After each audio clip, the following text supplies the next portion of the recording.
talking about Texas State's offense. Jimbo's saying, they're spread, but they run the ball pretty well. What kind of things do you see? They do a little bit of both. They run the ball, they run the ball. It's not really like they're run heavy or pass heavy. They kind of keep it a little even, pretty up tempo. Not like a snap every 8 seconds, but it's pretty fast. We got to get back to the ball. But they got some good athletes on their team. We just got to go out there and do what we've been working on all week in practice. I think we'll be all right. A lot of people around here haven't heard of Texas State football really. Haven't seen them much. But on film, they look like a team. You can see the athletic ability on film. Yeah, that's what every team know. Even if it's not Florida State, even if it's Appalachian State or whatever, every team is gonna have their players. So I know many people probably just never heard of Texas State just from depending on where you're from or but they're a pretty good football team. You never look down on your opponent, no matter who it is. You got a chance, and it's going to be the last home opener for you, but also for the team, last home opener in a while. You got some, Ole Miss and Alabama in the next couple of years. Right. What's it going to be like, in front of that home crowd again? It's going to be great. It's nothing like playing at home. Of course, you go to the other school, and of course you're the underdogs because they don't want you there. But the fans is great. Running out of the tunnel is great. Playing in front of 80-some thousand fans is great, and there's nothing like it. The war chant. To just hear it on the sideline, and just see it when you run out of the tunnel, it's a great experience. And we're pretty excited for it to be the first game. And how much extra preparation goes into just traveling to another on-site game? Last season you went to Oklahoma State and just doing those things. How much preparation, how much of a hassle is that, I guess? We leave. We don't leave the day before the game. We leave a little bit earlier just to kind of get settled in, and so everything doesn't go like this. Get settled in and relax. But it doesn't really affect too much. As long as we get there and just stay focused and know it's a business trip and not a vacation. We're not going to the other states to go tour around, stuff like that. We're going there for business. So it's not really a big difference. It never really affect anything. Jimbo mentioned Giorgio Newberry the other day. What have you seen from him the past couple of weeks? Sounds like he's kind of picked things up this season. Yeah, he has picked it up. He's on film. He flashes. He's looking really good out there. Looks like he's in better shape. He's running. He got good wind. Doing little assignments right, Of course, we came in the same year, and I'm pretty proud of him. From the past few years, it seems like he's really getting it and really ready to contribute this year. So how cool is it to see a guy who bounced around different sides of the ball, struggled to find his niche, and now he's kind of finding it? How rewarding is for you as a teammate, guy who's known him for 5 years or so, maybe even longer, being from the same area? Yeah, it's really great. Me, him, and Keelan came in together, and we played against Gio every year in high school. I knew who he was. He knew who I was. But you always want to see guys do great. Even if we wasn't from the same area, if he was from wherever. It's always great to see your teammate. Because to see your teammate pick it up because you want everybody to do good. So it's pretty fulfilling. I know you played at the end of the year a lot, but what's it like for you, man, to be starting on Saturday? Well, I haven't started yet, so I can't tell you. Gotcha. What would it be like then? It'll be great. Yeah, I played at the end of the year, and I played a lot, but it's not like starting, And I've never started, so I can't really tell you how it was. But I'm gonna be pretty excited. I'm pretty sure emotions gonna be high. But then again, I still gotta focus on what I gotta focus on. At the end of the day, it's just a game of football. You just gotta do your assignment and do what you gotta do. Did you ever wonder, like as a redshirt sophomore, even early last year, man, am I ever gonna crack this rotation? Am I ever gonna get on the field? I wouldn't really say wonder. I just kind of just worked hard. Just kind of just was like, just working on the process. Eventually, if it pans out for me and I start, then I do. Or if whatever happened, I end up don't start and I still be able to contribute in some other way. That's what it was. But my main focus wasn't really like, dang, I really want to start. It's really, you can not start the game and contribute a lot, and you can also start the game and not contribute. So that was the main thing. Just whenever I did get in the game, just holding my own and doing what I had to do while I was in there.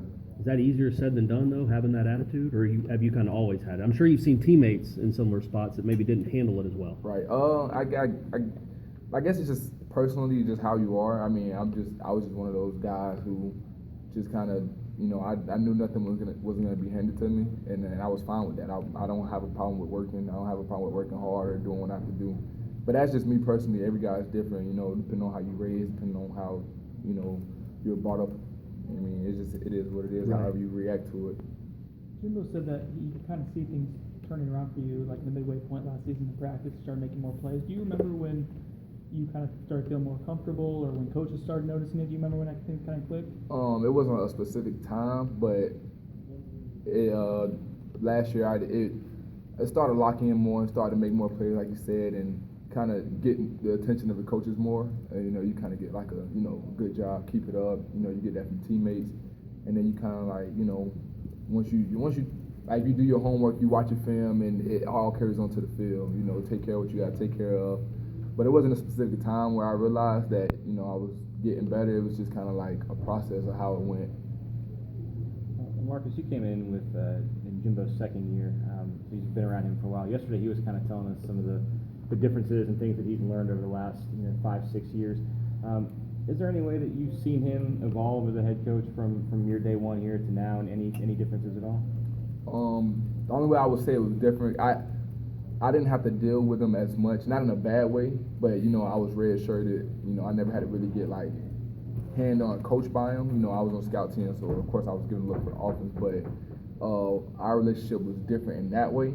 But he's always been, Coach Fisher, wanting everything to be right, looking out for the players and caring about the players, us personally, and on the field. He's not gonna kill us at practice and stuff like that. Even though we go hard, he knows what he's doing. It's not like he's gonna push us to a limit where we're just gonna not be able to do it. But our style relationship changed in that way because I was more relevant. Not saying I was irrelevant, but I'm just saying me being an older guy, I have a different relationship than I did when I was a freshman in the red shirt.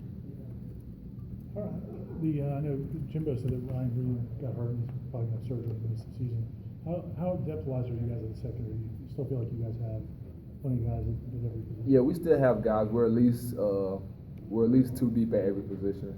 We don't have numbers for days, but we have guys that can also play different positions. So, we might not have 5 corners, but we have, maybe 5 safeties and a safety that can play corner.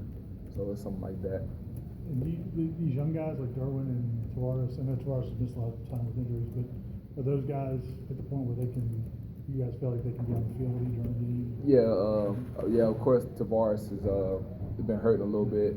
So if his main thing will be have to get back in the groove, just to kind of just get back into football mode and football time. But Derwin, Trey, they all can get in the game, and we're expecting them to play Saturday. We're expecting everybody to play. Just so you never know. And I mean, as long as you're not a red shirt, I'm pretty sure some of the guys will probably get in on Saturday. And I'm not expecting it to go down a level or miss a beat, anything like that. I'm expecting the guys to do their job because they work hard at practice, just like us older guys and the starters do. The style of offense that Texas State runs, you feel like it's a good first test for the offense to see how pass rush and Bridgman works? Yeah, I figured whatever offense they came out with would be a good test for us. Because like I said, they run the ball and pass the ball, so I mean you'll be able to see our coverage, our pass rush. Just see how everything is kind of tying in from the things we've been working on all summer. Evan's going to be making his first start on Saturday. From the defensive side, what's most impressed you with him? I mean, I've known what kind of player he was because we played against him last year, but his main thing was coming in and learning the offense, and I mean, we've seen him do that, make good passes at practice, make good decisions, make good checks and stuff. So, he ended up being a starter, but I think he'll be all right out there. I think he's came along pretty far. I don't know how it was at his other school, but I know Jimbo's pretty hand-on with quarterback, so I was expecting him to get better even if he wasn't going to be the starter. Thanks, man. Thank you.